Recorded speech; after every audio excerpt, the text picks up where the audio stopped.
To survive, the young man begs his mortal enemy to dual cultivate with him. Little does he know, his enemy has had his eye on him. The young man on the bed is bound tightly by red snakes wrapped around his limb. He writhes in agony. A large hand reaches directly for his neck. Such a slender neck would it snap with just one twist. The moment fangs pierce his earlobe, the young man snaps his eyes open and kicks hard at the other's chest. But Yan Gili catches his ankle firmly. The mighty Ghost King actually ambushes someone in Yan Gili grabs his slender ankle. Ambush, you're the one who begged me to save you. The young man stares him down defiantly. Since when does saving someone require lying on top? Need me to remind you? Your soul is shattered, only dual cultivation with me can restore. The young man freezes. He was a proud disciple of the immortal sect, vanquishing countless demons. But after straying into mortal alliance hunted him down. His former brothers tried to kill him. On the brink of death he fled to Ghost City, the only place the sect dared not enter. But Ghost City's ruler is his mortal enemy.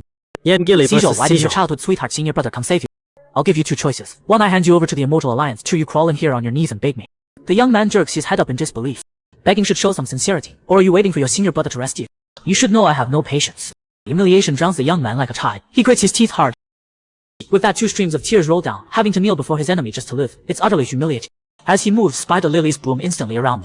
Eagly's footsteps retreat half a step, almost imperceptibly. The young man's face shows restraint, but his voice grows colder. Enough yet! The Ghost King raises an eyebrow. Not bad, get up. But the young man sways and collapses. Yan Gili catches him swiftly, panic barely concealed in his tone. Ghost Doctor, get over here now. Your Highness, this immortal soul was wounded by the Alliance's divine weapon. He won't last long, only dual cultivation with someone of extreme can restore him. And in this world, no one with extreme immune constitution is more suitable than your Highness, a snake demon and son of the Ghost King. The young man clutches his collar tightly. He swallows his humiliating words and turns on him. Yan Gili, please dual cultivate with me. The young man begs his mortal enemy to dual cultivate with him. But at the critical moment, his beloved suddenly. The young man how could his jealous enemy let him off easily? But the next second, demonic power sweeps through his entire body. Seijo's vision blurs, and in an instant he transforms into a snow-white cat. Why did you turn me into? Weren't you just thinking about your senior brother in bed? I'm taking you to see your senior brother. As he finishes speaking, a clear male voice comes from outside the hall. Xu Yan, King of the Immortal Alliance, greets him. With those words, a strikingly handsome figure walks slowly into the hall. This person is none other than Seijo's beloved senior brother. Yan Gili glances up lazily. What brings the Immortal Alliance's first young master? I come to ask your Highness. Yan Gili scoffs. I never pay attention to people from the Immortal Alliance. Why would I know anyone? Despite Yan Gili's mockery, Xu Yan King remains remarkably calm. Seijo has known you for 4 years. How can you say you don't know him? Seijo powers instantly. This reminds him of the past. 14-year-old Seijo and 17-year-old Yan Gili met for the first time. They fought immediately, one righteous, one evil. Naturally at odds. Yan Gili took special interest in this little guy. I'm really looking forward to you becoming my opponent. Little one, he's actually known this annoying guy for 4 years. Must have heard Seijo fell into demonic cultivation and broke the Alliance's tap. Let's go city. I've searched everywhere that could shelter him. Do you think I'd let my arch enemy stay in my city? I heard you and your junior brother share a deep bond. Where he went, you wouldn't know. Or is your bond with him just as shallow? But into demonic cultivation, his spiritual part in this vast world, finding his trace is nearly impossible. If I could find him, I would clear his name. Yan Gili sneers. Can you go against everyone in the Immortal Alliance? Can you protect your junior brother? Whether I can protect him is my private matter, no need for your Highness to worry. What a fool. As he finishes speaking, the giant snake behind him hisses menacingly at Xu Yan King. Yan King shows no fear, your Highness keeps so many little beasts. This spirit snake seems ill-mannered. Wonder if the cat has better manners. Yan Gili's eyes turn cold. Are you trying to control me? Such arrogance. With his words, the giant snake lunges swiftly at Xu Yan King. But just before touching him, the cat intercepts him. Yan Gili forcibly recalls the giant snake and suffers a backlash. In front of a dual cultivation enemy, he shows reluctance toward his beloved. How can his enemy tolerate it? You're lying in my bed yet still carrying another man's token. Seijo, you got a death wish. Seijo never expected Yan Gili would rather suffer backlash. Your Highness really loves this little beast, willing to hurt himself rather than harm him. But your cat seems to like me. Seijo startles. Yan Gili grabs him in one hand. Yeah, ungrateful thing. Xu Yan King's eyes never leave the cat. I trust your Highness wouldn't deceive me. If you say there's no trace of my junior brother, then there is. Yan King takes his leave. King bids farewell. Only after Xu Yan King appears outside the hall does Seijo return to his true form. But the next second, demonic power engulfs. Yan Gili pins him down with domineering force. Seijo panics. What are you doing? Continuing our dual cultivation. Don't you want to live? Begging me for dual cultivation on the risking your life to save your senior brother. You love him enough to sacrifice your own life. How pathetically cheap your love is. As they struggle, something drops to the ground. Seijo startles. This is the pendant his senior brother gave. Yan Gili's voice grows colder, his eyes burning with possessiveness. You're lying in my bed, but still wearing another man's token. You really do have a death wish. The enemy he begged for dual cultivation still can't forget his beloved. The Snake King's jealousy. Since you care so much about it, I'll destroy this worthless thing first.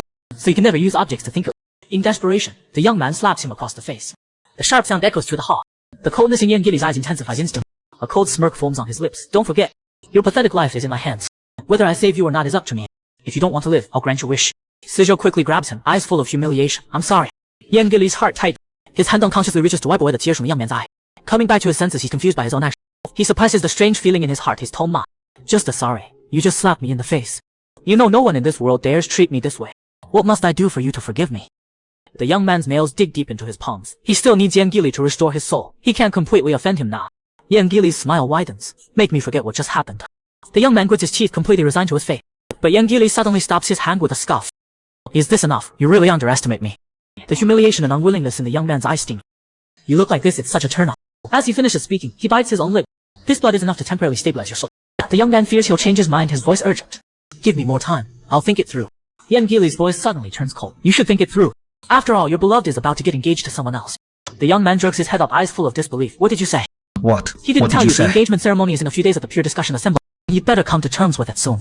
The light in the young man's eyes dims. Senior brother, are you abandoning me too? The senior brother he's being devoted to only wants to use him. Yet the enemy he begged for jewel cultivation is willing to sacrifice his seed. Right now, the light in the young man's eyes fades completely. He can't accept that the senior brother who promised to be with him forever is getting engaged to someone else. He quietly sneaks into the Pure Discussion Assembly. It's livelier than usual today. He once gave Shu Yan King the Maya sacred relic his mother left him. Now it's time to take it back. He finds it quickly, but he needs to get back fast. If Yang Gili discovers he left without permission, he's in trouble. But after just a few steps, someone blocks his way. I wasn't mistaken. Junior brother, it really is you. The young man's heart tightens, pain nearly overflowing. His current cultivation level, escaping unscathed will be difficult. I searched everywhere for you. And now you choose to appear at this moment. The young man's voice rises sharply. Sounds like I'm interrupting your engagement. Shizhou, don't get worked up. The poison you got when subduing that demon hasn't fully cleared. Since you're engaged, my affairs are no longer your concern. The young man dodges his touch, unwilling to see his hypocritical face anymore. When I was poisoned before, your extreme yin blood was the end to. I had no choice but to find someone else with extreme yin. That immortal sect member is just a tool for detoxification. Today I was named the next alliance leader. Once I take office, I can help you uncover the truth about your demonic farm. Clear your name. I know you had no choice but to seek out Yang Gili before. I'll forgive you. I'll arrange a place for you, away from worldly troubles. From now on, no one can separate us. The young man is held so tightly he can't move. You're just clouded by momentary anger. With that, he locks the young man in the room. The young man violently coughs up blood. He staggers and collapses to the ground. In this moment, the young man realizes just how wrong he's been. He thought his senior brother's special treatment came from unique affection. Turns out it was all his delusion. Just as he falls into despair, the barrier explodes. Then Yang Gili's furious figure appears. He never imagined that on the brink of death. The last name he'd call out would be his. Yang Gili sees his current state and panics. Shizhou. The young man fell into demonic cultivation for love, but the one he loved most pushed him into the abyss. Yet his longtime enemy is willing to sacrifice his life for him. Yang Gili now channels endless demonic power into the young man's body. But he can't dispel the deadly poison that's already invaded his heart and really. The young man weakly stops him. Don't waste your energy, it's useless. Yang Gili's eyes split with rage. Shut up and focus. My heart meridian is corroded by poison. Even the greatest immortal couldn't save me. Why waste your vital essence? As his demonic power drains, snake scales begin appearing on Yang Gili's face. Pale blue scales spread along his cheeks. Signs of losing control grow more obvious. But he pays no attention, only gripping the young man's hand tightly.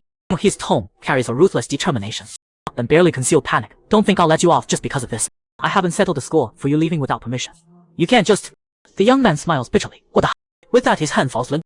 Blood trickles from Yang Gili's lips, as if mocking himself. Right, I'm a fool. As he finishes speaking, his body begins swaying weak. His body goes limp.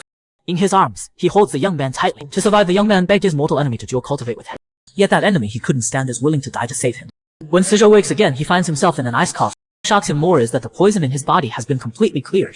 The images of Yang Gili death trying to save him flash through his mind. But why would he sacrifice himself to save him? Aren't they supposed to be enemies? Back then, the remaining poison in his body had already been suppressed by Yan. So why did it suddenly flare up after he ran into Shi Ye? This pattern feels so familiar, just like when he fell into demonic cultivation. Like someone deliberately set a trap for him. If his demonic fall was connected to the immortal light, then he must tear off those hypocrite's masks. Right now, the most important thing is finding Ye. But after just a few steps, he hears cries for help. What he sees is a young man being hunted. The pendant at his waist makes his pupils contract sharply. The Juning sect token only direct descendants of prominent families can wear. Without hesitation, he intervenes to save him. The young man now collapses weakly on the ground. Who are you? Why were you chased here? The young man tremblingly hands him a slip of paper. Then his vision darkens and he passes out completely. Turns out the young man is the son of the current Juning sect leader, Ming Fuwei, his senior brother's betrothed companion. But why would he be here? Shizhou tightens his fingers around the paper. He already knows the answer in his heart. It's connected to the Immortal Alliance. Looks like this trip to the Immortal Alliance is unavoidable.